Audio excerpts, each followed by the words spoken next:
Dr. Mark Gizi here with your science moment. A lot of folks have asked me, they say, look, if the Gazans are, the civilians, the Gazan civilians are victims, as you say, and they are, like as I talked about before, the real victims here are Israelis on one hand, but also Gazan civilians. They're the ones that have to live under these butchers. That's who they live under, right?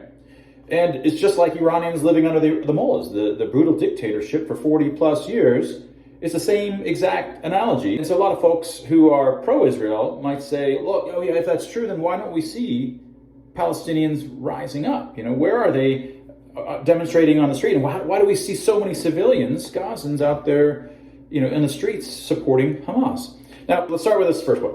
Why are there so many civilians on the streets supporting Hamas in these sorts of videos, especially in Gaza?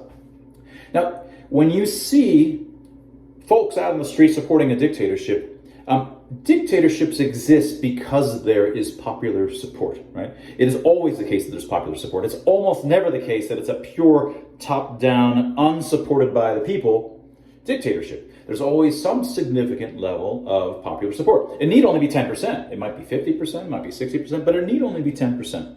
The 10% is enough if they're sufficiently vocal and militant and willing to follow up with their actions and police it bottom up, right? So if even just 10% of the population is really backing the dictatorship, there's always enough people able to fill the streets, fill the public squares, and show up to these demonstrations within the country. Right? There's plenty that can show up and be rowdy. They don't have to be paid. They're true believers. They believe in it. They will show up.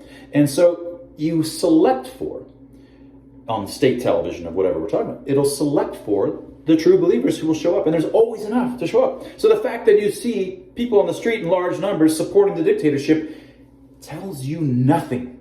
It tells you nothing.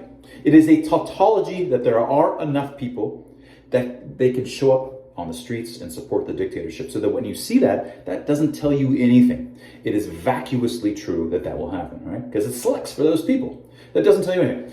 Now you can say, well, why aren't there anti-Hamas Gazans showing up in the country to do that? You say, well, just let's go through. This should be obvious. This should need to be said.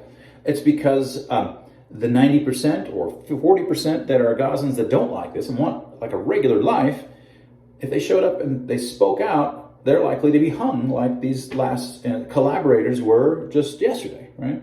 Their families will be under threat, potentially imprisoned or worse, and that happens immediately. They don't dare show up in groups and demonstrate, much less say a peep, right?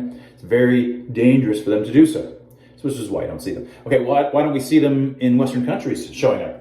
Well, because most of these Palestinians there, they have family in Palestine. They have family in Gaza. If they speak up here, they're in trouble there, right?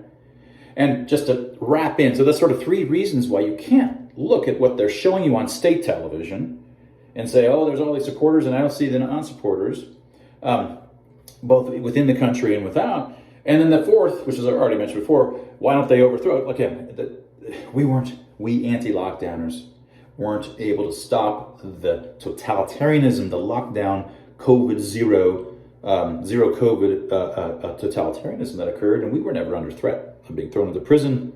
We were never under threat of being killed, murdered, right? We weren't under that threat, but we couldn't do it. I should include here the other thing that folks say was like, well, the Gazans voted for Hamas. Look, first of all, the Gazans voted for Hamas 18 years ago. Second, it wasn't a free and fair election, right? When the folks that are running are the sorts that will murder anyone who's opposed to them, that is not a free and fair election. There was no free and fair election of Hamas in the first place, right? There are tremendous numbers of Gazans and Palestinians, just like there are Iranians who want a normal life, a normal, free life, and want their non-radical versions and interpretations of Islam, and want to be able to live a normal life. And don't believe what you see, because what you're seeing isn't a lie per se, but what you're seeing is subject to certain kinds of biases. Of course, you're going to see supporters on television, and it is vacuously true. It means nothing. Don't take that as evidence that the Gazans are all like Hamas. They are not. That was your science moment.